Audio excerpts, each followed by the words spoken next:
ఆశ్రమంలో ఉన్నాడు. అలా ఉన్న కాలంలో ఒక రోజున భృగువు కొడుకు ఇంటికి వచ్చాడు. రుచీకుడు భృగువు కొడుకు కదూ. వస్తే కోడలు చాలా సంతోషంగా పరిచర్య చేసింది మామగారికి. మామగారంటే కోడలకి పెద్ద ఆస్తి. సంతోషించాడు భృగువు. అమ్మ నీకేం కావాలమ్మా అని అడిగాడు.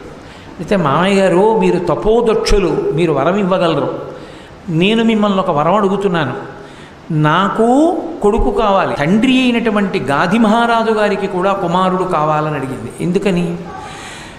తను ఒక్కతే తరించడం కాదు, తన తండ్రికి కొడుకు లేడు, తానొక్కతే కూతురు.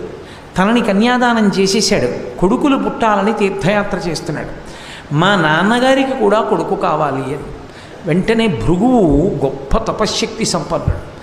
ఆయన 2 చెరువులు ఏర్పాటు చేశాడు. చెరువులంటే ఏదో నీళ్లు తవ్విన చెరువులు అనుకోకండి, హవిష్యపాత్ర అంటారు. హవిష్యపాత్ర అంటే హోమం చేసేటప్పుడు వండినటువంటి హవిష్యాన్నం.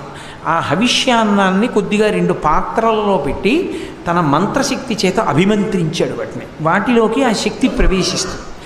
అమ్మ, మీ అమ్మ తిరిగి వస్తోంది తీర్థయాత్ర నుంచి, నిన్ను చూడడానికి ఇక్కడికి వస్తుంది. ఒక పని చెయ్యి, ఈ పాత్ర నువ్వు తిను, ఈ పాత్ర మీ అమ్మ తినాలి. ఎందుకు అంత జాగ్రత్త చెప్పాడు అంటే, ఇద్దరూ ఒక రకమైనటువంటి కర్తవ్యతానిష్ట ఉన్న కుటుంబాలు కావు. గాది క్షత్రియుడు, సత్యవతి గాది కుమార్తె అయినా తన కుమారుడైనటువంటి రుచీకుడికి భార్య అయింది.